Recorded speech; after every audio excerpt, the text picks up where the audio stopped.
This is episode 10 of English Voiceover in Asia. I am your host, Huey Haruhara, and today's guest is one I was personally excited to interview, Simon Broad.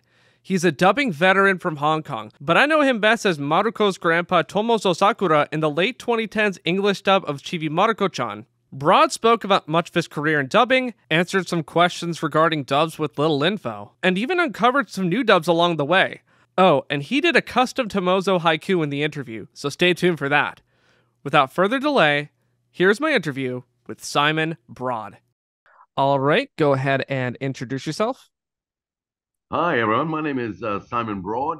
Probably most well known for voicing many things out of Hong Kong. I lived in Hong Kong from 1981, and I'm still a resident there, but running around the world right now. And it's my pleasure to be able to talk to you today and answer any questions that my esteemed interviewer might have for me. Very nice. Where are you originally from? I'm originally from New Zealand. Um, but my mother sent me to voice lessons from the age of like 9, so she didn't want me to have a pronounced New Zealand accent. Maybe she had a foresight about what my future may be.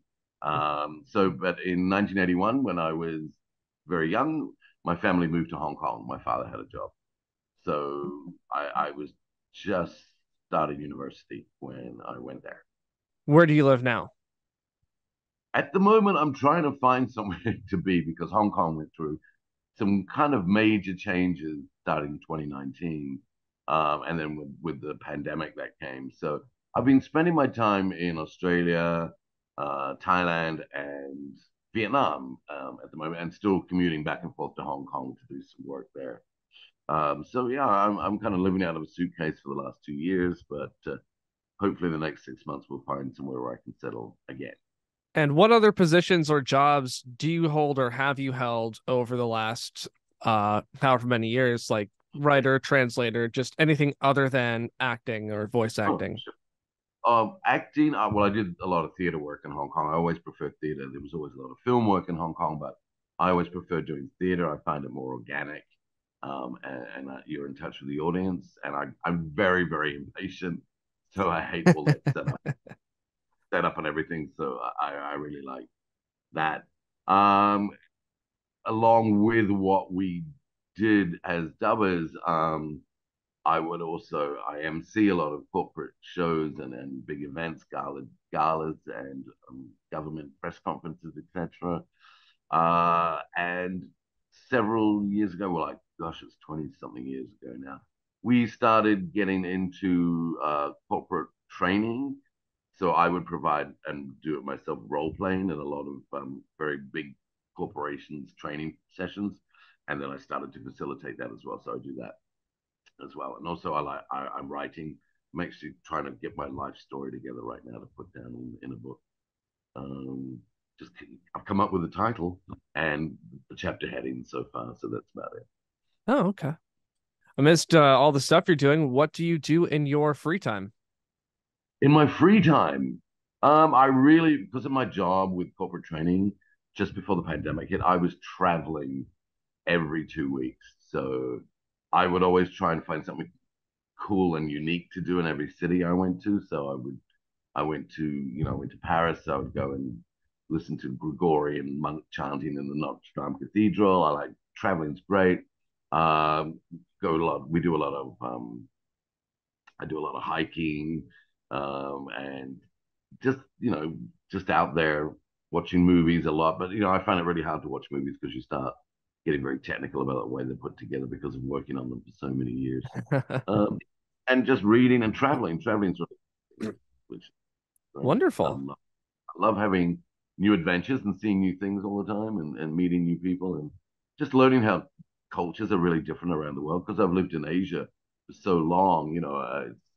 Sometimes people call me an egg, because this it's so diverse, and I think other countries think of the continent of Asia as just one marketplace and one culture, whereas there's so much diversity going on here, and just meeting different people and seeing different things, really excites me. Okay. Wow. Yeah. Now I know going into this, I tell everyone this. I know a lot of this is if it's gonna be over a long time ago. If you don't remember, that is totally fine. I totally get it. I think my short-term memory is still pretty much okay. Maybe if you get back to me in 5 years, I might be a bit more doddery. But yeah, sure. Ask ahead. Yeah. So jumping into it, what got you into acting? I think huge desire to seek attention, to be noticed, to be um, no, yeah, I've always really liked it. I've really enjoyed that and got into acting because even when I was a kid, I was doing drama. I loved the whole thing about it. Being a voice actor specifically um, was due to circumstances when I first arrived in Hong Kong. I mean, in those days, there was not many people my age there that were living there, so I did a bit of modeling in those days, and I was teaching English, and then I lived. And she came and stayed at that place. Was a really lovely New Zealand girl who was modeling, Hmm. and she was in a feature film, and they wanted voice people to start doing voices and producing stuff from Hong Kong. They wanted a new dubbing group because everything in those days was a lot of it was TV series dubbing that was going to Indonesia, Hmm. and Chinese language was illegal in those days. So there was a huge demand for the two TV stations in Hong Kong, TVB and ATV, for their product to be shown the costume dramas, which is so popular throughout all of Asia or Southeast Asia from Hong Kong. So we would dub them into English, and then they Hmm. would put Bahasa subtitles on them. So I just got into that through her, and I really liked it. As I've said to many people before, a lot of people think that all actors can do voice work, but there's a particular type of person and particular skill set involved. And usually myself and my business partner, he's a director, for voice director, can tell very quickly whether somebody's suitable or not, and it just gets it and continues. So yeah, and I really, in those days was the glory days of Hong Kong, from started in the late '70s and went through to the mid '90s, I think. So I was there during that golden day of so many films being produced and so many TV shows being sent out that we were just constantly busy, and it was good money. I think with the TV job I first worked at, we used to get paid cash at the end of every day. Um, and so it just suited me really well. It was a great place to be in those days. Wow. So you kind of jumped into pro work really quickly then. Yeah, yeah. Um, and it was a very small network of people. And once you started, you got to know everyone in the business and all the different producers we had, all production companies that were producing English language versions of film and television in Hong Kong. In those days, it was a lot more. There were a lot more films as well that been coming out of Hong Kong and China as well. We did a lot of stuff for the Chinese government. They would send these films to their embassies and said they would want English language versions. We would also work with airlines because they in the infancy days of in-flight entertainment, they would have different channels with different soundtracks for Hong Kong movies. So we'd produce the English soundtrack for that, and and generally the whole genre of Hong Kong film just blossomed and grew, as I was growing up there and part of that business. So it was great. That answered Yeah. a lot of questions at once. Did I? I'm sorry, but I No, can that keep is talking. totally fine. No, I appreciate, I love super detailed answers. That is always appreciated. I'm always so Well, interested in this stuff. I'm here to deliver. So, and in those days, we worked for different people. Sometimes we do TV shows during the day until about 5 or 6, and then we go off and do a film at night for a different customer, for a different producer. Um, and it was just so it was really really busy. And then also you would be doing TV voice commercials.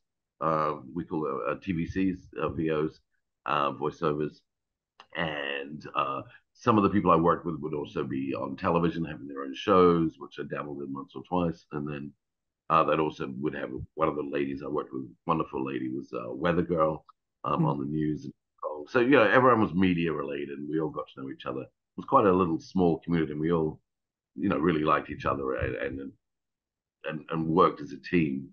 Um, Depending on the product, how many of us were working on a particular job.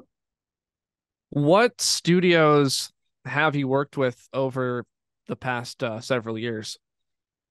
The past several years since I started work, Yeah, past how many is it? 40? there there are so many. I mean, we also work for distributors. I work for Oh, Shaw Brothers a lot, and I work for Golden Harvest. I work for John Woo. Work for Cinema City. There are so many, and the TV stations, TVB and ATV in those days. But then also we'd be working with Japanese clients. That a lot of Japanese product would come into Hong Kong, Toho Films, NHK, and we never kind of dealt with them directly. It would all go through the production company or the producers that we worked with. They hmm. would hire us. But I think directly we worked with Golden Harvest and Shaw Brothers. Yeah, they would have a director for us to work with. But it was a huge amount. And also, when I went out on my own, we started working even for French companies that would want things in English. We've worked for Brazilian and Venezuelan soap operas Wow. and a huge market out of Japan. With the advent of specific network shows, networks that were cartoon and animation oriented. A lot more animation started coming in. Sometimes they go to one particular market. Sometimes they are for general worldwide release. I think we in Hong Kong were the original voices for Transformers. If you look on Wiki, Yeah. so that was something we started off. Of course, it's evolved into something so mega now. But yeah, Yeah. we did Godzilla movies. There was a huge show in the 80s or 90s called Oshin out of Japan, which was it was so popular in Japan. I remember that. But yeah, I think stopped for the day. And we would do that. So yeah, we had a huge mixture of stuff. And as I said, we'd work for the Chinese government doing films that would go to the embassies around the world so people could have look at Chinese films. And I think one of the only countries we didn't really dabble with much was India because it's very hard to do those movies, the Indian movies, with no with the singing and the music Wow. tracks. And at the same time, it was also very difficult to do pure out pure Hong Kong comedies as well because a lot of it's wordplay, and to translate that, it just it's very difficult to be able to translate some of Yeah. those comedies. We did a lot of action films for years, a lot of costume dramas and action films. Um, as I said, there wasn't the huge amount of animation which there is today, so it was more feature film and television shows. Yeah, and that is a genre of dubbing all its own, and I find that very interesting Yeah, as well. Yeah. yeah. So, well, I have to pay the bills, so I've covered the whole range. So Yeah. whatever was out there, we would do. And as I said, as well, at the same time as doing TV commercials and TV documentaries and things like that as well. Then So yeah, how involved were you behind the scenes, like acquisitions and script writing and what have you, or was it just doing the voice work? no, well, some of us got involved. Script writing, yeah, writing a lip sync script is very much different from just writing a script. So Yeah. I have done them. Yeah, we used to work for a very famous director. I don't know if you know, I heard of Godfrey Ho. Um, who's very famous, and his films are quite cult now. Of buying two old films and been shooting his own footage and putting three films together and making a new story. So we would have to write the scripts for that. We did have specific people, depending on which production company it was, that would write lip sync scripts. It's a very, I told you, I'm a very impatient person. So I find it sometimes very tedious to do that because you have to go back and check and check and check and also know the actor that you're working with to make sure that the speed they work at, you've got the right amount of words. There was a lot of adjustment when we were dubbing to add words, put words in that were short or long, and we had to change a lot of scripts. We find that too when we're doing voiceovers in Hong Kong. That when you're translating, well, in Hong Kong we use traditional Chinese, So when you translate traditional Chinese into English, the English is going to come out much longer. So you've got to cut back. Sometimes, yeah, we would write scripts from the subtitle list. So behind the scenes, I'd also, as I said, I have my own dubbing company now, which my business partner runs, Jack Murphy. Um, so yeah, I've directed a few things. I've also helped some of the. We do something called ADR as well. You know, ADR is Yeah. additional. Yeah. So that's adding on. There's a film where characters speak English. You can do a lot of voice coaching and help with the pronunciation for them when they're doing their ADR afterwards. If English is their second language, so that's something else we do. Yeah, I try because I'm lazy and impatient, so I try just to walk in, do my dubbing, and walk out again. It's as much time as I want to spend usually, Yeah. but have done a lot of that stuff before in the past. What was the worst thing you can do is transcribing, and then that drives me crazy. Oh, So when people have to transcribe a lot of shows that then get subtitled in Hong Kong, they need an English dialogue list subtitled from because a lot of distributors don't get a copy of the extra dialogue list. And you think a 22-minute show is going to be very fast to write out, but it's a really tedious business. I remember that once when the Oscars were on, they hired a huge amount of people just to sit there and write down everything, and they had to transcribe it so they could immediately subtitle the show that went out a few hours later. But that's something I try and shy away from. As I said, I'm work shy unless I'm doing voice work. and what's the name of the production company that you have? It's a shelf company, so it's called Bramp, BRAMP, Okay. International. Yeah, but I've worked. Some of the companies I worked for that specifically were the dubbing companies were like Studio Lip Sync, that was run by a lady called Annie Mather, and Omni Productions, which was run by a gentleman called Rick Thomas. Yeah, Omni. Uh, you know Omni? Omni is the one of the ones I'm very familiar with because of a lot of the anime they did. Oh yeah, they did a lot of anime. Yeah. And we've done some as well. I think we work with through another big company that has come in the last 15, 20 years, which has taken over a lot of doing subtitling and dubbing. I found now that a lot of the dubbing is moving to countries like the Philippines rather than Hong Yeah. Kong. I think probably Hong Kong's got a bit more expensive. Um, that's why I think we did a lot of Japanese stuff because we were cheap in the golden days. And Mhm. it's all down to a lot of it's down to pricing because they usually in the old days people wanted an American accent on everything because that's even though a lot of Hong Kong people can't tell the difference between American and English accent, but they wanted us to like be as American as possible, which was for some of us it comes across as very strange because the words are very different. So Right. um, that was a challenge sometimes for me because I wasn't raised in the States.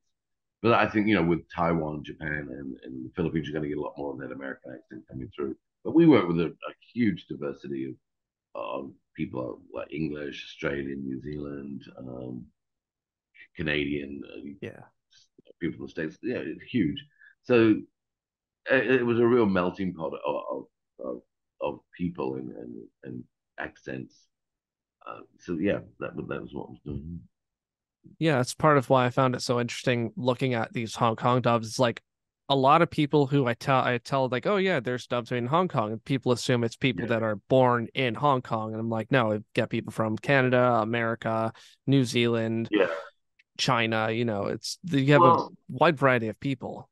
what my business partner Jack is trying to do right now with the films that he's still working on, which are coming out of Hong Kong, is using the Hong Kong accent and Hong Kong people to make it much more real. Right. And I think more and more people are adopting that right now, and I think it's a good trend. Um, Yeah. I think it really is the way it should be. I mean, I think the problem we had in the old days is that people were very reluctant to watch a subtitled movie, so they just laid a track on. And Hong Kong in those days was famous for being reasonably priced. Let's say I'm not going to use the C word. Um, so I think So I think that the track was laid on. And a lot of the times we did a lot of martial arts movies that we were told that they were not, they weren't going for major broadcast. They were actually going to be shown just for the action scenes that people and the voices were just there to add some comedic value, maybe sometimes, not actually. And so yeah, people were there to watch the martial arts rather than listen to the dialogue or listen to the plot. And I found as Hong Kong movies and TV evolved, technically they became more and more amazing and technically, really up there. But sometimes the writing and the plot stories and weren't as good. So I think Hong Kong got a bad rap a lot of the time, and so did we for the bad dubs that came out of Hong Kong. Um, Yeah. a lot of that was due, I feel, to the fact, well, for one, that the machinery was very antiquated for a long time. I always tell people we used to work on reels, just film, a loop of film going around and around in the machine. There was no Oh, computer, no digital, it was all done on tape. And that got knocked out by a second, if it wasn't matched up completely with the music and effects track, which is we call M&E, then it looked like everyone was doing a really bad job.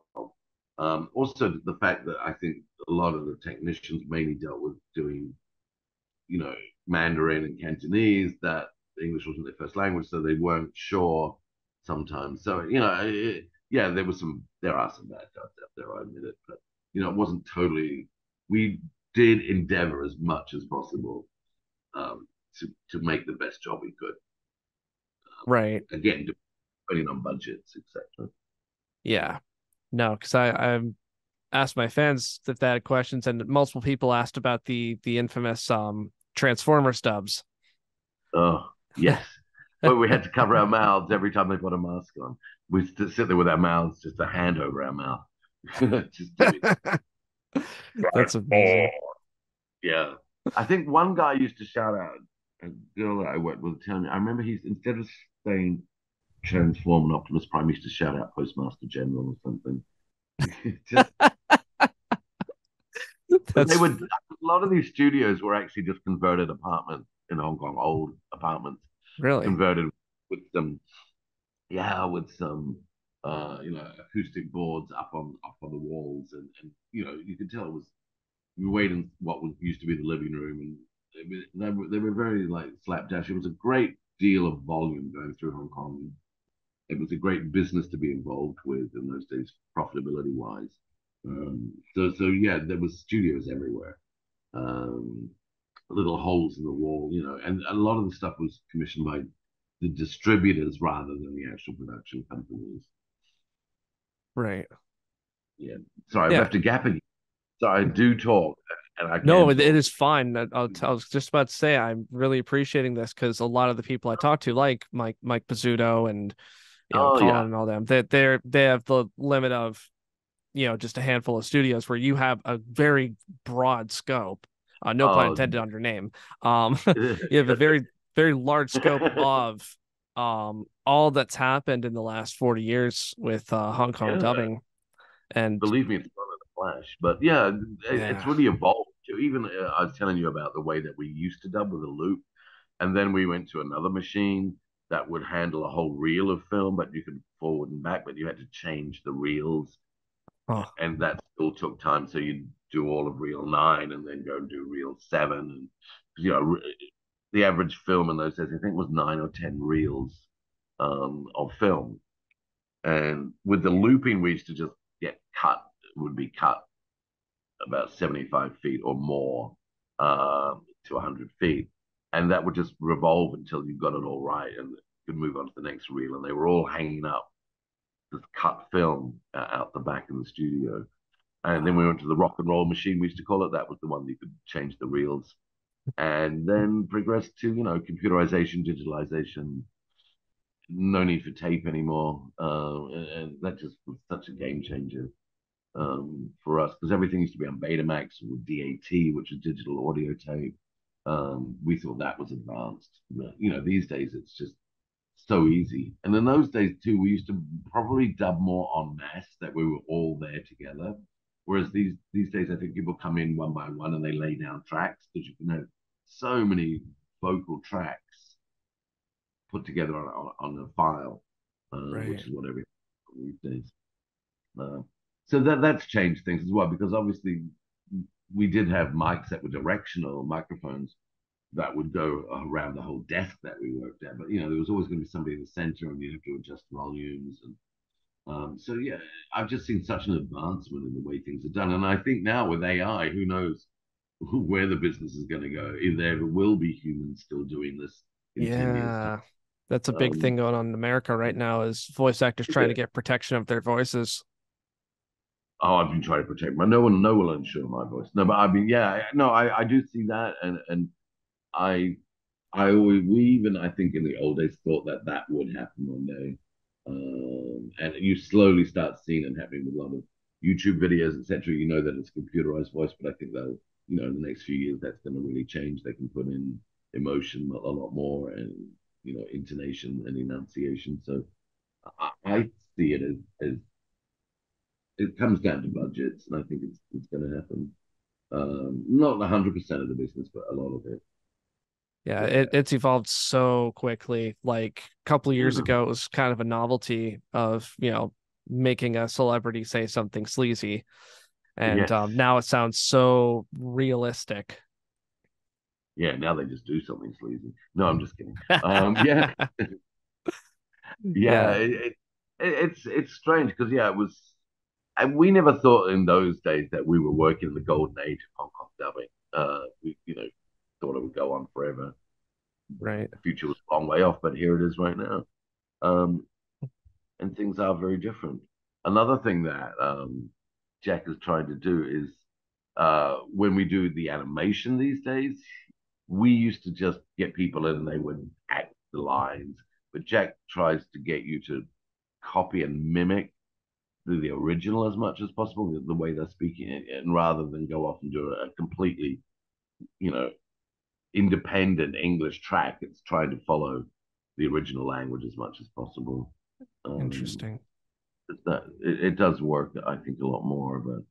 But he always calls me undirectable because I'm from the old days. Anyway, so, I pop in and do the occasional old man. Now he thinks I'm relegated to being an old man voice. I think that comes from being an old man. Um, so as you probably know, I've done a few elderly characters lately on some of the animation that's out there. Yeah. And the great thing about the women that we work with is that they don't only have to do the female parts; they also have to do the children's parts a lot usually Mhm. too. I think Jack against trying to bring in more actual young kids, and he works with them. I don't work with children Oh, or animals like W.C. Fields, but no. So to make it way more authentic, and I think when I first started acting, I had a great director called Michael, who was very well known in London and moved to Hong Kong. Um, and he said, the thing about acting, what you've got to just achieve is to be believable. yeah. And I think with dramas, etc., that's such a thing.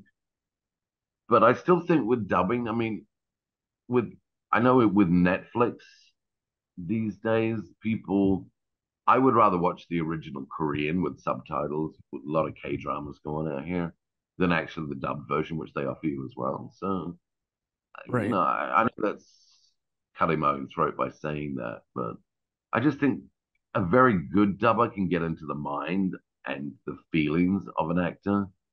But if they're not, then it just sounds so strange and it looks strange as well.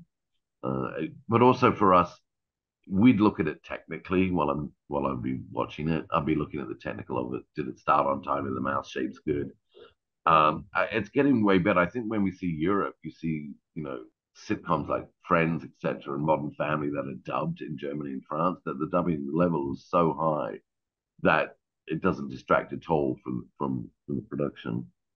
And that's what I think Jack would like to achieve in Asia. No, there's all sorts of things that go into it, all the philosophies. And I'm friends with a lot of people in America who do anime dubbing and acting in general. And it's Oh, always great. interesting to hear the different perspectives across time and across, Yeah. just different areas of the world about this kind of stuff. So I find it very Yeah, I interesting. think too, because we would do a lot of stuff that would go to the States, and I think they'd buy it and then they'd redub it again a lot of the times. I did get taken over to Hollywood once to do, I don't know if you remember or know of Jet Li's movie Black Mask. No, I don't Um, know that one. it was like Green Hornet, kind of one of the precursors to those um, superhero movies. It was called Black Mask. So, and I Black noticed Mask. the way that they did things over there was completely different than the way we did it. They did even the way that the dubbing was done was very, very different. Huh. Um, and as I said, I think Hong Kong movies and Asia in general gets a bad rap. Well, as I said, I'm in Vietnam right now, um, and here the dubbing is very strange. You've got one voice just speaking the lines in Vietnamese over the track, um, which is very confusing. But yeah, hopefully that will evolve as well. Yeah, I know Because some. Yeah, I know some countries will do that. They'll just take the English track or whatever and just lower the volume and yes, have a guy talking over it. I yeah, saw that's the way it's SpongeBob done. SquarePants dubbed into some language, and it was just a guy reading on top of the character voices. Yeah, and yeah, and I just wish they could spend a bit more time and effort to make it a good product. A Yeah. lot of our products, we're told, go all around the world. Uh, Strangest places, like we've heard of some of the stuff we do goes to Israel, goes to Kenya, goes Wow. all different countries around the world. Um, and the French stuff we did was really, I like to see some of that. We've done some original dubbing in Hong Kong as well, where we would act and do the voices, and then they would animate around that, which is I love doing that. Um, because it just gives you so much more freedom. Because when you're dubbing, of course, you're restricted by the lips Hmm. and the sound bite, the size of the speech. Um, so that freedom to be able to act, I mean, you do have to. There are some parameters and restrictions and timings involved, but to be able to freely act, and the animator's going to do everything around your voice. That was we really enjoyed that. There's a particular show we used to do, which I think we haven't done that for like 20 years now, though. But that's something I think all the dubbers would like to get into a lot more. Being there from the ground up, from the Yeah. beginning of a production, rather than I think voiceovers in Hong Kong and dubbing is really kind of thrown in the category of post production rather than production. Yeah, Yeah. I hear from people who are used to doing like the prelay stuff, the cartoons where you voice the character and then the animation yeah, works around your voice. And then yeah. I some would people love to some do. people enjoy doing the dubbing. It's like you're doing an existing product. Some people like, it's like, oh yeah, I got that instant gratification. You can see the animation is done, you can kind of get an idea of what you want to do, but some people find it way too limiting. But Uh, well, that's what I know. That's the yeah, way I grew up.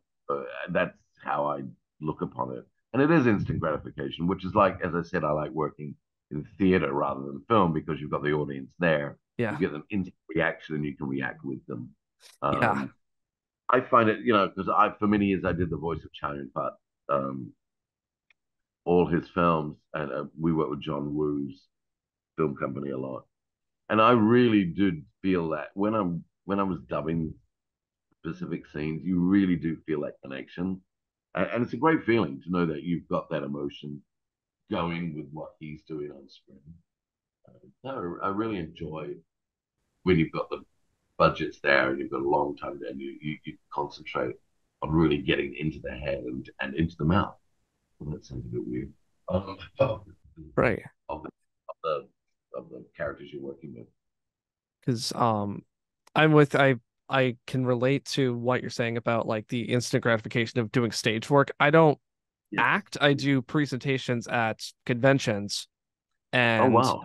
I've been doing that since 2012. I was 18 or 19 when I was first doing it. Wow. And it is that instant gratification. You make a joke or say something interesting, you see the audience reaction, you can bounce off of that, for better or Yeah, worse. exactly. I Whereas, think a good. lot of people get scared by audiences, and No. whereas I feel if you know what you're doing and you're confident, you can interact with them a lot more, and you can actually control the audience rather than them control you with their appreciation of that. I used to Yes. my defense system in life was always to make people laugh. I mean, Yeah. that was a defense system, but then I did a couple of plays where you actually can make people cry and think as well. And that, wow, that unlocked a lot for me. And every night you've got an audience that different, they react differently. And you, like you just said, you feed off the energy in the room. It's a two-way street. And I really do enjoy that. Yeah. And then when COVID hit, all of a Yeah. sudden there were no conventions to go to. I could do them virtually through Discord or Zoom. And Yeah. I found myself, I wanted to do YouTube and podcast and all that. And I found myself at a kind of a perfect time to do it, but it is very different. You try to make it interesting. You try to, make a joke, and it's just weird to not have the immediate reaction from an audience. And you Yeah. just kind of have to do it. And obviously, I got used to it. I've been doing it for 3 years now, but I can totally relate on what you are talking about. Well, if you tell me a joke, I'll laugh. There you go. No, now, I now I will just, laugh yeah, I read it in advance, and kind of my rule of thumb is if I make a joke and I laugh at it, it's probably okay. as long as it's not a dad joke. So you're young enough to get away with that. Um, and do you find there's a lot of interest about Hong Kong productions, films, TV, animation? Actually, yes, a surprising amount, because that was kind of that whole thing started because I was doing a presentation about it's called English Dubs You've Never Heard of, and I take an anime that people know really well, like I'm just throwing a random example out there, Dragon Ball, and I'll Oh yeah, talk about how, there was a dub from 1980 whatever in California, yeah. and they dubbed it, they pitched it to a few TV stations, it didn't do well, so they quietly canceled it, and it's just Yeah, stuff like that. we did a few of those. We did Dragon Ball Z when it first came out, I think, a few, and then we did things like Doraemon. You know Doraemon. I was going to ask you about that. I mean, there's a few shows I had on my list. I'm just like, yeah, I wonder if you worked on this. I wonder what happened to Doraemon because I mean, when you're in Asia, especially when I'm in Bangkok and Vietnam and Hong Kong and Japan, you know, the amount of merchandising the kids that really are Oh into yeah. Dory is incredible. And I think it was with Omni we did a few episodes, Yeah, maybe Colin half. was telling me about that. Yeah, I don't know why it didn't take off more. But then there were channels like Animax came along, and Cartoon Network, and Right. you know, there's a lot more out there now. But you know, we find the Japanese animation is great. I mean, it sells very well. Like I don't know Yeah. if you know about there's an Anpanman we did in Hong Kong. Yes. Yeah, I have a lot to say about a lot of these because on my YouTube series, part of Yeah. why I took off originally was I did a video about Doraemon, and I Oh, did I really? did two videos in fact, and then it became five videos because there's so much to the English side of it because Doraemon didn't come to the United States until 2014. No way. Yeah, Oh, wow. it took Sorry, a your really pronunciation of the name is much better than mine. Yeah, I I, yeah. I I speak some Japanese. Oh, good. Yeah. They it kind of adds a new layer to the video because I can pick apart, like, I get it, you guys get the script the way you do, and Yeah. I can see where translations went wrong and why they went wrong. I just did a video about a show called K-On! that Right. yeah, that SDI Media worked on in Hong Kong. I had like Lily Troncail and stuff, but it's fun to pick apart and see kind of like, okay, why did it turn out this way? But I get it. Y'all are on a tight schedule and a tight budget, and you can only do so much. But I always find it interesting. I feel like having knowledge of Japanese really comes in and it helps shed a new light on things. I mean, that happens. And things like, well, Anpanman was going to India. that's why it was being dubbed in Hong Kong. Yeah. Uh, so that's what. But also, we had censorship issues with that as well. So a lot of it can't be Really? written the way it is. Yeah. I think the curry pan man or whatever there was curry. We had to Yeah. call we had to call him something else because they didn't want that name. So there Huh. are times, and Bikemon was called Bacteria Man. There was specific reasons. We do get censors or companies have to look at the scripts and give Huh. approval. They do change a lot, and we don't like it when it's done when the script's limp synced because then have to go back and they change it with different length of words, etc. So we have to change things. Yeah. So that's kind of um, that's some of the reason why the translations are sometimes different as well. I mean, Yeah. uh, Because Michael you told me know, some of that.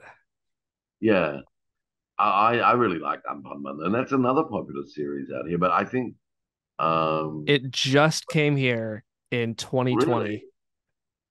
wow, A the studio in merchandise is Florida. Yeah. TMS commissioned a studio in Florida to dub a lot of the movies. And I ran a charity event where I do a live stream and raise money for a local children's hospital. And I oh, basically pitched four episode ideas, and I'm like, which one do you guys want? And overwhelmingly, Anpanman won. I raised like $300 for charity because people really wanted to see Anpanman.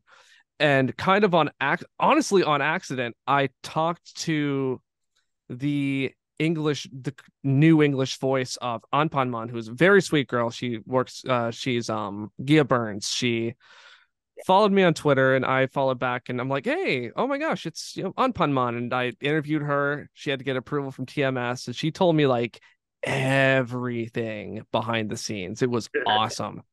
And we knew there was a dub of in Hong Kong of Anpanman. It had like okay. Catherine Fu and Lily Tronkail. I reached out to the two of them.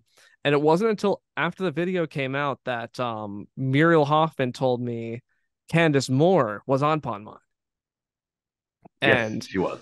yeah, and because I was talking to Gia and she's like, I want to talk to other people that voiced on Ponmon. And we didn't know at the time, but when I told her, I said, hey, I found out who voiced Anpanman in the Hong Kong dub. I believe verbatim what you told me is, holy shit, you actually did it. Yeah, well done. You are the Sherlock Holmes of the anime business. Well, Yay. thank you. Yeah. But now I'm learning all this new info about Anpanman from you. You said it was because I know it aired on Pogo. That was kind of how everyone Yeah. got tipped off to it. I didn't realize how heavy India had a say in things. Oh yeah, absolutely. I mean, that's whether I don't know where that came from, but I remember the scripts that we had to change certain things, but That's not as much as fascinating. some things these days. I mean, these days if it's coming out of another place, not India, then we really have to change a lot of the dialogue. Um, Okay. So so that's yeah, why, yeah. it's becoming more and more prevalent in Asia at the moment. Yeah, Yeah. yeah. But that was fun. There was only there was Lily, Muriel, me, and Jack. I think did a few voices on that. I was Uncle Jam, Yeah. um, and the White Bread Man. Oh, okay. Um, yeah, and I think because it was a lot of the girls had to do a lot. Catherine's got a great voice that could break glass at 50 meters sometimes if she gets up to that upper range. So there wasn't a huge cast, but we had a lot of fun doing that. Yeah, Um, because Anpanman has the world record for most individual characters in an animated TV series. It's like 1,000 plus. So there was and Melon Pan Man came along, and oh, there was just yeah, the there's amount of so the many. amount of bread products. Yeah. Anyone that's like lactose intolerant, or no gluten intolerant, can't watch that. Didn't we change the name too? Flour was the name of the was it the dog? Yeah, some of the names were different. I know that was strange because Yeah, because Bikemon, which translates to Bacteria Man, I know, and your dub was changed to Meanie Man. Meanie Man, that's right. Gosh, Yeah. 'Cause there were some other dubs that had that too, Yeah, they just do. in different languages. And then we moved on to some other great Japanese shows like I know you know Maruko. Um, Yes, because I like Maruko. I have a soft spot in my heart for Maruko. yes, because I was introduced to Maruko because we had a Japanese teacher from a local college. Oh yeah. She came in and was showing off different anime that are popular in Japan, and she showed off Maruko-chan, and I'd never, ever, ever seen it before. This was a decade ago, and then, kind of an accident, I stumbled across the dub you were in on Oh no, YouTube, it's on and YouTube. yeah, because that's where they were distributing it was through YouTube, and from what I could basically deduce from it, it's funded by Japan, the Cool Japan Foundation, to bring Maruko to the English speaking world just for free. Um, Oh wow, yeah. great.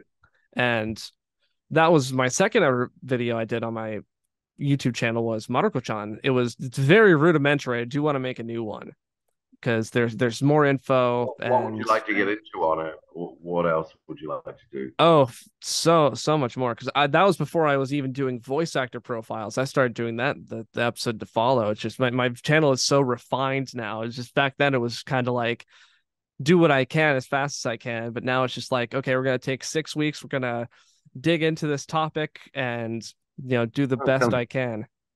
it sounds great that you do a lot of research and a lot of looking into this stuff. Yeah, I'll dig Which up newspapers. I'll talk to people. I'll you know, it's fun. It's fun. It's interesting, and I know a lot of voice actors do appreciate it. I find Maruka, yeah, we do. I find Maruka very. It's a lot deeper than people think it is when you first watch it. There's Yeah, a lot going on. I mean, the family dynamic is great. I think it's. I think it's one of the probably written wise, it's really really well done. Um, because I was never in the scenes with all the school kids, so I think we used to dub 2 episodes pushed into one. I think that's yeah, what. because it's like the two Yeah, vignettes. yeah, and the grandfather wasn't always. I played the grandfather Tomozo, as you know, and a Yeah, couple of other characters in there. There was or anyone old. Jack would get me to do anyone old. Um, there was a doddery old friend though. He made. So yeah, I think that relationship between the grandfather and Tomozo. oh, it's so cute. Like, Tomozo reminds me of like my grandpa.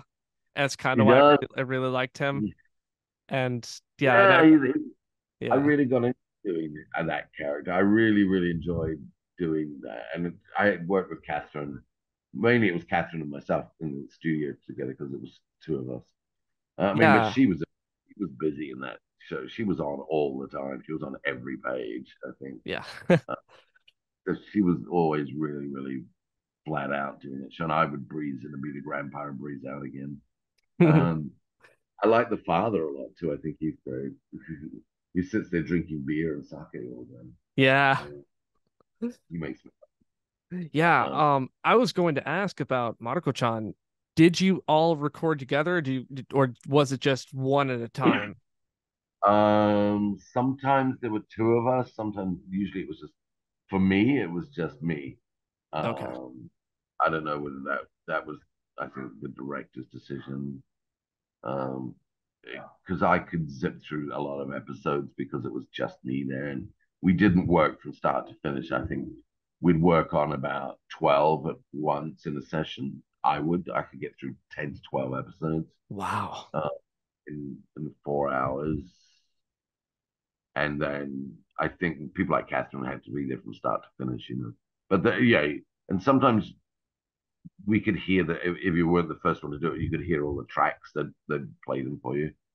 Yeah. So you here. But Catherine was always the first one in with the pronunciation of the Japanese name. So for some reason, I always say a Japanese name differently than she would, and so I'd have to go with what Catherine said. Um, so that was always funny. Yeah. And, No, I and did I, really enjoy that dub. It was very, I watched it. What they would do is they'd upload it every Wednesday at about oh seven really? o'clock. And yeah, I was in the middle of all sorts of nonsense going on in my personal life. So, but I'd make time every Wednesday to watch the latest dub episode of Maruko-chan. So we got you through the hard times, did we? Yeah, and then after I got done with that, COVID hit. Oh, I mean, it changed everyone's lives. At least I got a new job and let me work from home. So I mean, not all that bad, Uh, but still. yeah, I mean, I do feel that the post-COVID days are very different from pre. Um, Yeah, I don't know whether we're never going to return to the same way of the yeah, we world just or life. can't. But looking back now, all these people are very interested in what we were doing over the years in Hong Kong. So it's great for me to sit here and relive everything and kind of go over and go, wow, it's actually been quite a cool career that we've all had in Hong Kong doing that. Not a normal job, not a normal life, but really fun. Some of the people you get to meet too are really cool. And working on shows like Maruko, you really we never got to know who our audience was or were or are. So it's nice to get this kind of feedback from you about what people think of it and why, Yeah. how appreciated, and where it actually ended up. We didn't usually know, and to know that we got credit on some things because for a long time we were uncredited in a lot of productions. I mean, I've got credits Yep. for the Golden Harvest films and obviously on this. And I think more and more the voice actors are getting credited in those final years before AI takes over. So it's really nice to get that credit when you can feel good about putting your name behind something.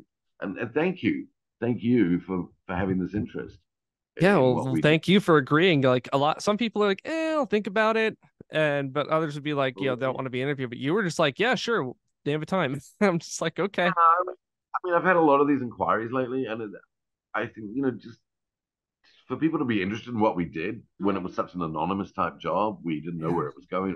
No one knew who you were. It was kind of unfulfilling in that fact. And I think now it's coming full circle, especially some of the really bad films that we did that are so bad they're good, if you know what I mean. Um, there's yeah." one in particular, there's one in particular, I don't know if you've ever seen it, which everyone brings up. I think even Conan O'Brien used to show clips of it on his show. Um, have you seen this movie called Oh Ricky, the story of Ricky? No, Do you want to see this movie called Oh Ricky, the story of Ricky? it sounds like I do. I think you should. I I think should. it's so, and it's actually I think it was a Hong Kong director. Take it. It's from Japanese, from Japanese cartoon. Uh, Okay, I animation. gotta pull up on Wikipedia. You have a look at it. It is probably the best of the worst films ever made, Yeah, and it that is. I'm finding more and more is getting such cult status. Yeah, Um, it and is well known for its people about acting, story, extremely brutal and highly unrealistic violence, as well as its high can't factor and extremely poor English dubbing. is that my life story or is that Oh Ricky? Oh yeah, that's Oh Ricky. Yeah, I think I'm gonna have to check this out. Oh, and you'll see where it came from. You'll see its Japanese origins. It's real life. And the guy that was the actor in it, the main actor, um, he was told, I think, that this was going to be his break, and it was going to get him into martial arts films. He was the new big Hong Kong kind of the young Jackie Huh. Chan, the young Lee, and his career just tanked after that film Oh no. for like 10 years. I think he's slowly getting back. Now I can't even remember where we dubbed that, but it's brought up a lot. A lot of people send me inquiries about that particular production. And as somebody told me, I think Conan O'Brien even used to show clips of it. It was so bad. Oh my gosh. It's got to It was be very, some kind of honor though. yeah, yeah. It's kind of like a Golden Raspberry Award. Yeah. Um, it's an honor, but I don't know whether it's policy. But yeah, Yeah. it was fun. I mean, films like that, we knew they were ridiculously silly when we dubbed them. Yeah. I think we did it quite lightheartedly as well. But these days with animation, it's a lot more serious these days, and a lot of animation. You do want to do a great job, and the budget's there, and you're producing stuff that people are enjoying. So people put a lot more effort into it, and I think the directors are much better now. So yeah, I think things are really good. in the Yeah. industry at the moment. I wish, Japan is huge at producing animation, and I know countries like Thailand and Singapore are starting to do shows as well. I think we've been involved with doing some pilots and some episodes lately for Singaporean companies and Thai companies, Hmm. which hopefully all of Asia will catch up with the Japanese animation market. Because the talent's out there, especially with all the Absolutely. digital, yeah. And Absolutely. it's just so good to see all this happening. Um, uh, yeah, and hopefully, I know these things are taking on cult status more and more. I mean, the emergence of everything that's coming out of Korea, you notice too. I mean, in Hong Kong, I was just there for a month, and the amount of people that watch the Korean dramas now, the Korean TV Yeah. shows, is just incredible. And that was never a thing 10 years ago. Now it's huge. Um, and I see their market developing very, very well. So yeah, I really think Asia is a great place to be right now in this business, and there's so much to look forward to as well in the business. No, I totally agree because that was actually the paper that got me my college degree was talking about kind of the adoption in the West of Eastern media like anime and K-pop Yeah. and K-dramas and stuff like that. I ended up getting a great grade on the paper and I have a bachelor's now. Oh, well done. Yay. But we even saw that with films that the martial Yeah. arts that were starting to get incorporated, with the Matrix and everything. That was kind of one of the pinnacles. So they were two separate entities for so many years, the Asian market and production values and the Western. But I really do, they melded, they're really melding. I think now there's such a pickup in the States of of some of the Asian productions. Yeah. I really want the stuff to become, more and more cult over there. I think it'd be great. It's beneficial on both sides. I think there's some great stuff to be watched out here, and there's some, um, it helps both sides out and brings us all together, which is what it's all about. Absolutely agree. And that's why it's been Yeah, so great to see this interest in Hong Kong dubbing, kind of what's going on right now with it yeah, and what's went on with it in the past, and just kind of getting a clear picture. And that's what I want to do is give a clear picture, not just saying, "Oh, this dub is bad because it's not the American one" or something like that. yeah. I mean, again, a lot of the stuff was going where English was the second language, Exactly. um, then subtitled, and its budgets as well. I mean, there's no unions in Hong Kong Yep. for voice for actors. So there's no royalties or like there are in the UK. I know when you do a TV commercial, you get money every time it shows, even if you just voice it. But no, we you have to get what you can take, and Hong Kong is infamous for producing a huge volume at low profit. But I think that's changed as well. But that was the mindset when I first started working. So you just Yeah. had to just churn stuff out and make as much as you could doing Yeah. it. That's When everyone the film, that's told worked at everyone. Sorry, go ahead. no, after you, everyone, Yeah, I was gonna say, everyone I've talked to that worked for Omni back in the 2000s said, yeah, right? it was just like boom, boom, boom. You're whipping out an episode Yeah. in an hour and a half to 2 hours, and like it had to be done, like right there. Oh yeah. Um, See, the Omni people you talk to are the generation under me. We were like a generation above them. We were like this group that slowly left or was asked to leave, and then that the people you spoke to are the ones that replaced us. Okay, So yeah, I think that carried on. Um, I think that whole churning it out had to carry on. People ask me what's the quickest you've ever done a film. We've done 90-minute films in 2 hours, but I've also taken 7 days to do some feature films as well, or 8 days, right, depending again on the budget and the client and where the product's going. Um, right, and I with one company, I went to the Cannes Film Festival once.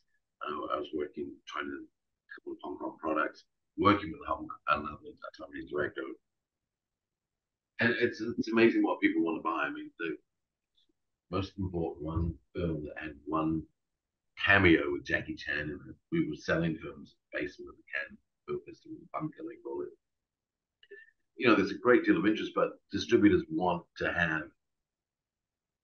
when they buy these products, they want to have the language done sometimes. So I saw the intricacies of what goes on, and then after that, moved into the Mid Festival, Mid TV. So in those days in Hong Kong, we do a lot of trailers. It's up to the distributors rather than the production companies in those days. So again, it was all just about money and profit and markets. Right. But I think it's all changed now. So it's great. Yeah. So Yeah. No, that this has all been super duper insightful, but I did want to circle back on a few things. So you mentioned please, please. Dragon Ball Z. Yes. When did you dub that? You take me back to the bit. I might have to have hypnotic therapy to get me back to that day. When was it? That it Because would I have been know in the Dragon not. Ball, the first one, I know that was dubbed in about 2006 at Omni, and Oh that no, had, yeah, we're going back earlier than that. I'm talking about the early '90s. well, So, shit. We have a new layer of the Dragon Ball iceberg. yeah, we didn't do many episodes, but I remember doing it. There were a lot of space stuff around at that time too. Yeah, but Dragon Ball was a long, long time ago, and the Blue Cat one, which you pronounced wrong, was a Yeah, Doraemon. thank you. In the dub Obrigado. in the English version that came out in America, that say Doraemon, which is, it's in the ballpark. But They even made a movie of that, right? I saw the movie. yeah, Stand by Me Doraemon. Yeah, they Yeah, dubbed that very well. here in America. That was around Yeah. the time that the anime dub came out, and then weirdly enough, it never was distributed in America until a year or two ago on Netflix for whatever reason. It was distributed in Japan though, so go Oh, one of yeah. those things, go figure. But Yes. I the was really impressed with CGI on that. Yeah. yeah, it looks pretty good. Yeah, and then they made a sequel. They did. Yay. Yeah, they made a sequel. It shows Nobita's wedding. Yeah, Yeah. That's the one I think I probably saw. yeah, I because remember the wedding. the first one was getting him set up with his crush, and And then the second one. yeah, the second one is about like kind of get doing And, the and actual wedding. what appeals to the people in the States, the viewing audience in North America? Do they like that particular film of genre Um, or what?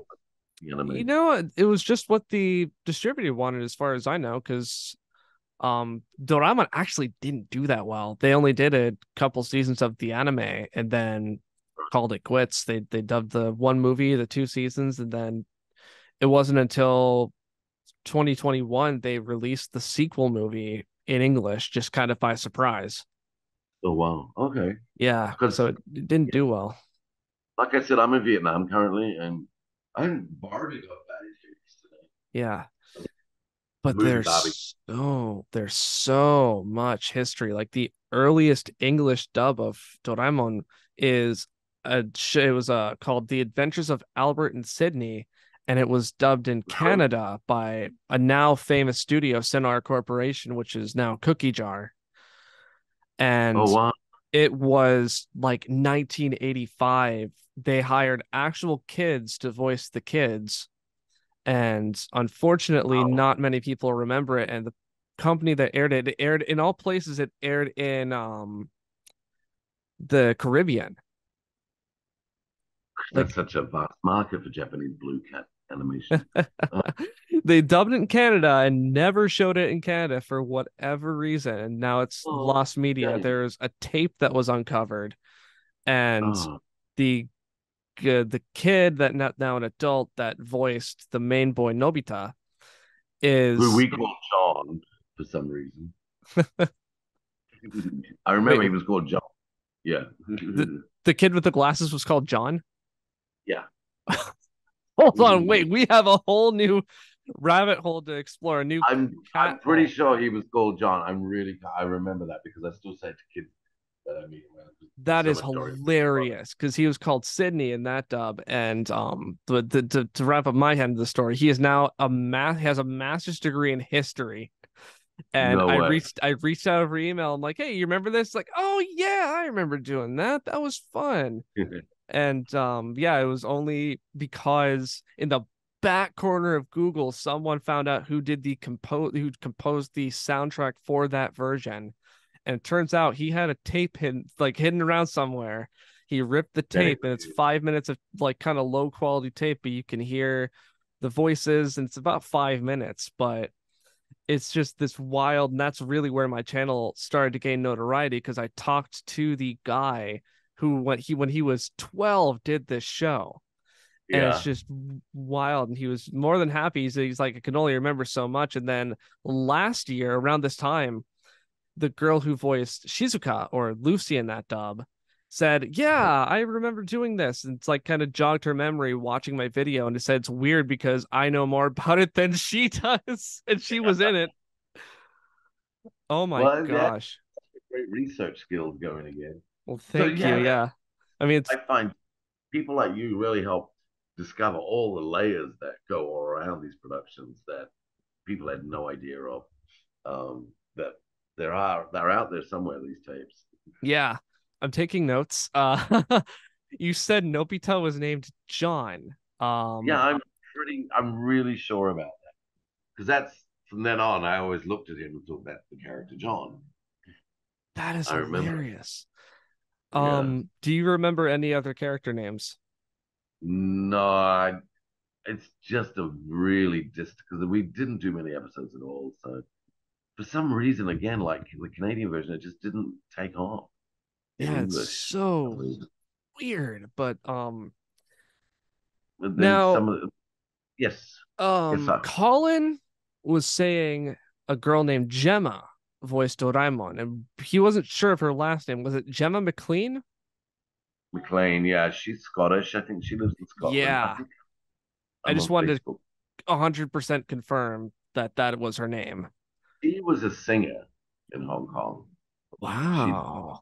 yeah, I remember that. She did a lot of singing. She had a at that stage a was he a Filipino boyfriend? He was a husband, I think. Gemma McLean, yeah, he was a musician as well. So they would sing and do music acts Huh. around town. Dragon Ball Z. So you dubbed a couple episodes of that back in like 1990 something, probably. Yeah, it had to be 1990 because I stopped working with Omni in '94. So this So was I'm like 95. yeah, it was sometime. I remember very vaguely. Yeah, Holy yeah. guacamole. I Yeah. I'll talk to Jack tonight because I'm. It's that's right. Yeah, it must be 30 years ago nearly. So it's like 28 years ago. I'm sure. Good. 95 sounds Yeah. right, but I don't remember why we did it and where. Um, but I will definitely look into that for you. Yeah, please do. And yeah, and if Jack wants to talk to me, I'm down to talk because I'm curious to hear his thoughts and his history and his, his whatever. But yeah, Okay. between all the different between because you said you like doing stage the best. As far as dubbing, which one did you like better, animation or live action? They are completely different. Yeah. I think you've got to focus on live action a lot more because the lips are so big and there, whereas you just a lot of time in animation, it's. I think you can have more fun with animation because you can play around with a lot more because it's I think with live action, I've really got to focus on the character and the actor and making sure the emotions look right and sound right. Whereas with animation, I have a lot more fun because if you can play with the voices a lot more and then the words because it's not so strictly done. It's more about acting than dubbing a film, which is pure dubbing. Yeah, that's so I didn't really answer that question, but that's my answer. Okay. That's totally fine. Okay, I did have another specific project because the Yes. part of the reason I got recommended, people were asking, "Hey, can you talk to Simon Broad?" You mentioned in that radio interview you were in My Neighbor Totoro. Yes, you heard that interview. Yeah, because Um, you linked it to me and then I yeah, listened to it anyway. But that was yeah, done for, I think, I don't know if it went out of Hong Kong, but it was for TVB. And they showed it, which is the big television broadcaster in Hong Kong, it was. So they wanted an English version to show on the Pearl channel, which is their English language channel. So yeah, we did that with Omni. I did that. I was the Omni. father. Okay. Omni Productions did it. So that was on local television. I don't know if that version ever went anywhere else, but it was done Probably in Hong not. Kong for Hong Kong Um, TV. yeah, Oh do God. you remember the time frame or who else was in it? No. I'm Okay. just trying. No, I because yeah, as I said, it must have been early '90s again, or mid '90s, I would say. okay. Uh, I can pick a few people's brains to see if they remember, but Tanya Cawthorn might have been doing it. who? Tanya Cawthorn. Okay. Uh, I think who else did he use? Steppy Hope. Steppy, she was one of the voices.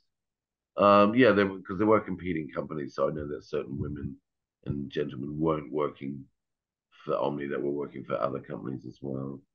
Omni got quite Interesting. particular about being exclusive to Omni at starting with the '90s. Yeah, so they really discouraged you working for other clients as well. So yeah, I'm just Oh, trying to think who was around. It was, if I heard it, I would know who it was. But yeah, okay. it was for TV Pearl. Yeah. Still a very, very iconic in Asia. Yeah, it's And it's iconic still a lot here. of product Yeah. here with the photo on it. Still, Yeah. yeah.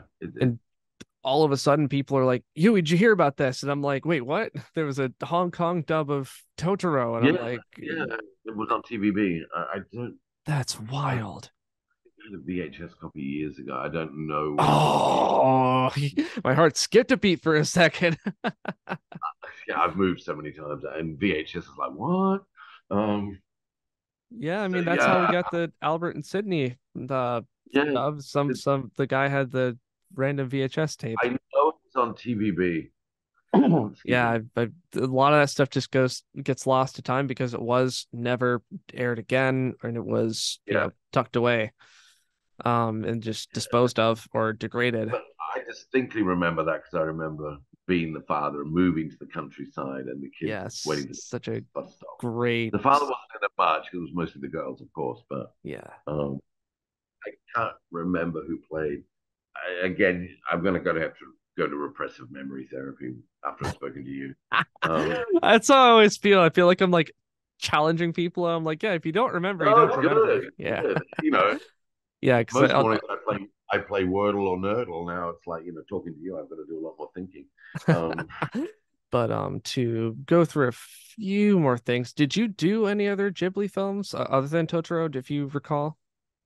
yes, but I Jack's the one to speak to about that. Oh uh, my gosh, we are cracking up in all sorts of new info today. Oh my yeah, gosh.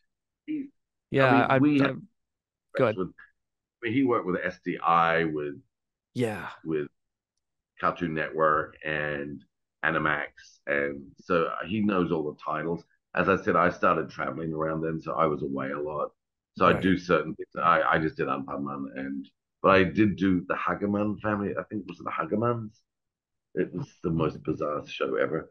And a few, but I mean, it was Lily and Muriel and Candice, um, and Catherine that were the main Yep, that's focus the trio. on. There was one with a girl. What was that? Muriel. Maybe that was the one you like. Anyway, I'll ask. I'll talk to the person concerned, and get back to you on that. But we she's into like nerd stuff like Dungeons and Dragons and all that. I will go Oh to conventions and I will take pictures of characters that she voiced and send it to her and she'll think it's cool because she was the yeah. in Full Metal, she Alphonse, the brother that's trapped in armor. Yeah. Oh And wow, that's right. That's right. yeah, in the American dub, what they did was they would have this is what Japan wanted to do too. They had a metal bowl on the microphone, so it sounds like the actor slash actress is in a suit of armor. Inside. And for the Hong Kong dub, they just use a digital effect. Yeah, they did. I remember that. Yeah. And unlike in Transformers, where we just put our hand over our mouth. Um, Yeah, no, it's there. There's all sorts of things. I did a massive video about Full Metal, and that's because you were talking about working with kids. For Yeah. the original American dub of the original Full Metal Alchemist, they had a boy named Aaron Dismuke. He's an adult now. He's still in the industry. They pitched the idea to Japan. It's like, hey, we have a 12-year-old boy here who has good acting chops, and they went with it. And that's the thing that kind of sucks with working with kids is that they do get older. So Yes, it happens to all of thankfully us. by the time they were done, thankfully he was like just hitting puberty, so they got it at a really good time.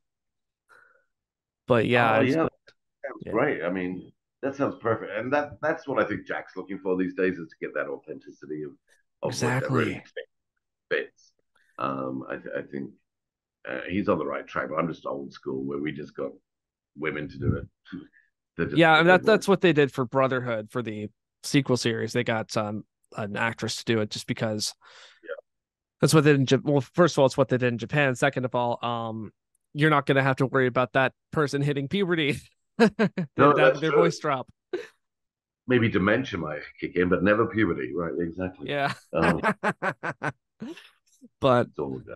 I do have a few more things. So went through Maruko. Oh yes, Oh, no. did you write the haiku? Yeah. Yeah, let's hear Tomozo haiku. You know how late I was up last night counting syllables, which I'm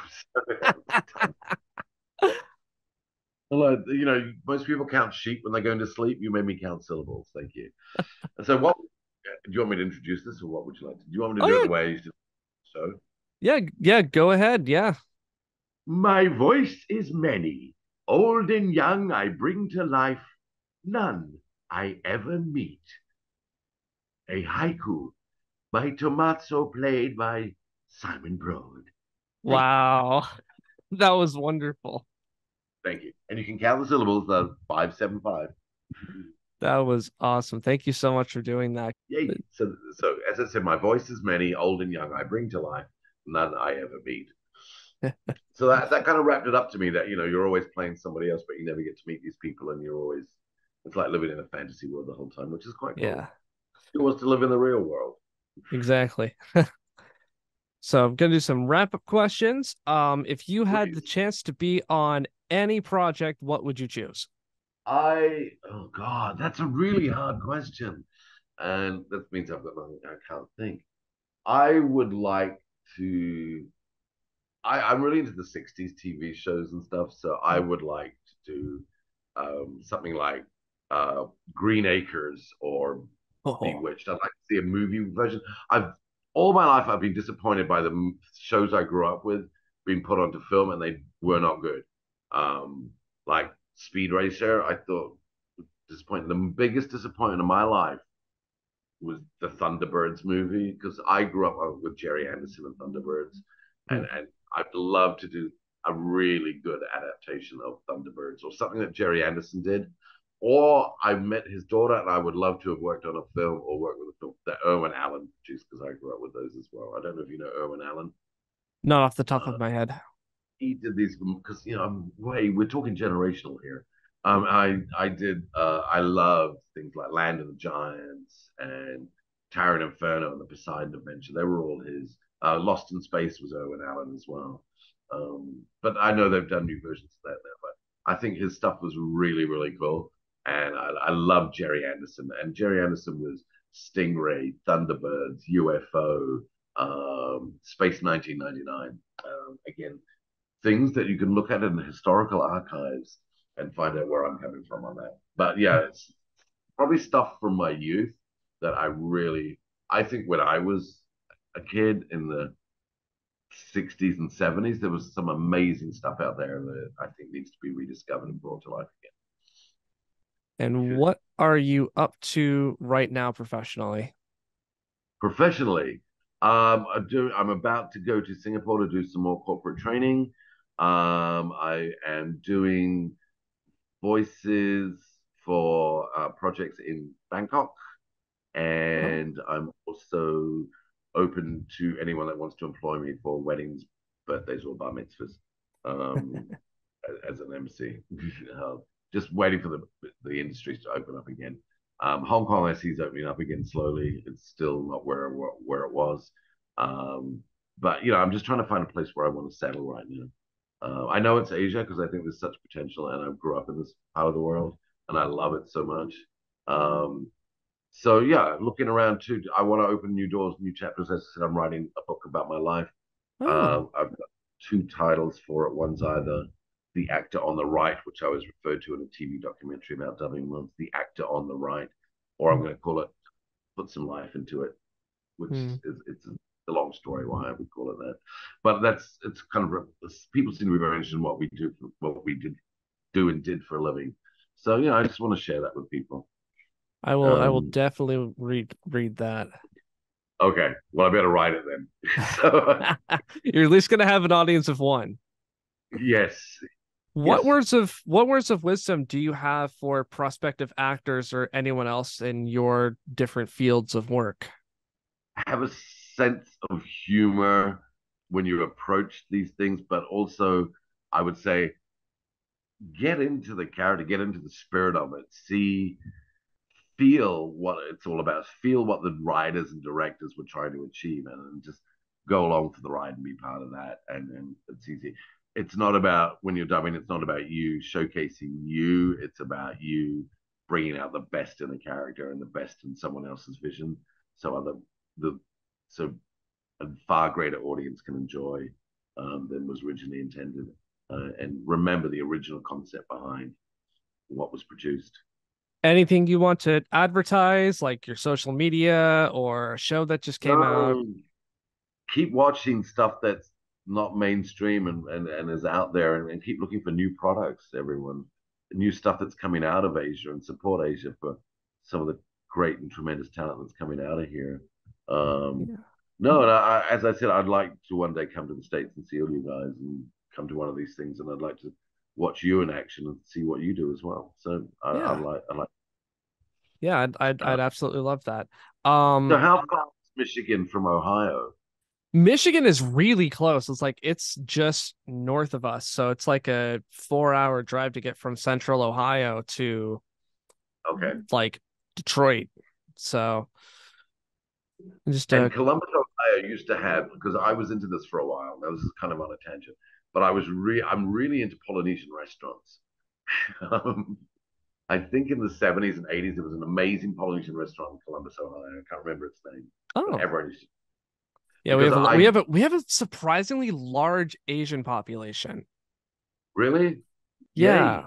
because we have like centers, like shopping centers that are themed around like it's run by people from Japan, like or people from China. And Yeah, it feels like Columbus. you go in, and it feels like you just stepped into Japan. Wow, yeah, and you would think because of its location, why? But obviously, there's something there that's drawn everyone in. Um, my because I grew up in New Zealand, but also my father worked a lot in Fiji, so I grew up in Fiji, and so I love that whole Polynesian stuff, and I like kitsch and tacky stuff from the 60s and 70s. So Polynesian Trader Vic's was just like the ultimate to me when I first went there, and the tiki room at the hotel in San Francisco. Um, that's amazing. I loved all that stuff. So I knew there was one in Columbus, Ohio, that I think was demolished years ago, but it was really famous. So I just wanted to be new of that. Yeah. No, Columbus. I've loved living here. It's been awesome. But What's the name of the state? Ohio is what Missouri's the show me state. What do you? or There you go. it's the Buckeye State. The Buckeye. I was going to say Buckeye. Yeah. Yeah, that's the Buckeye State. That but our little slogan is the heart of it all. Heart of it Because all. it kind of looks like a oh okay. I'm getting questions on. I have a chat room. I can just kind of tell people what's going on.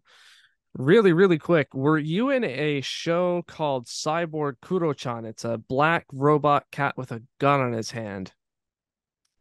Yes, Oh, I'm sure. I remember it's like a puffed out Felix the Cat thing.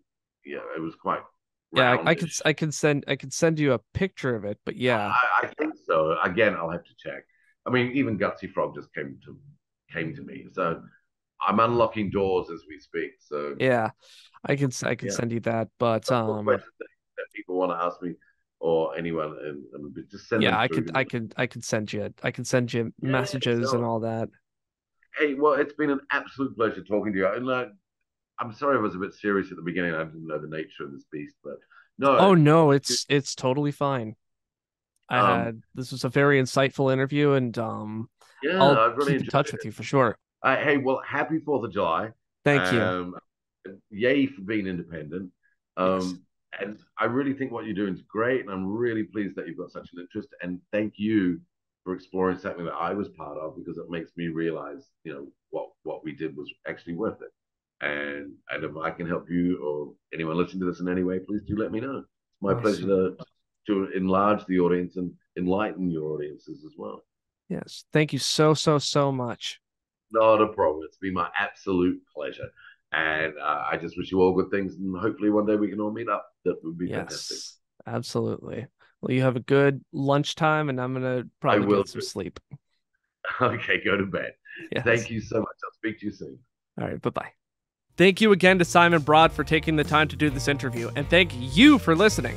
If you like what you heard, please be sure to rate this podcast 5 stars if and when it goes back onto a proper podcast service, and subscribe via your favorite podcast app or via YouTube to know first when an episode is posted. If you want to hear more about English dubs, check out my YouTube channel, youtube.com/@yuiharuhara. If you're an actor that has worked in Asia and would like to be a guest on the podcast, please send an email to yuiharuhara@gmail.com. If you're a listener and would like to know when I have upcoming guests, please follow me on Twitter @yuiharuhara or stay tuned to my YouTube community tab. From there, you'll be able to ask guests questions that may be featured in their interview. Also, if you'd like to support the show further, consider joining my Patreon, patreon.com/yuiharuhara. Until next time, take care.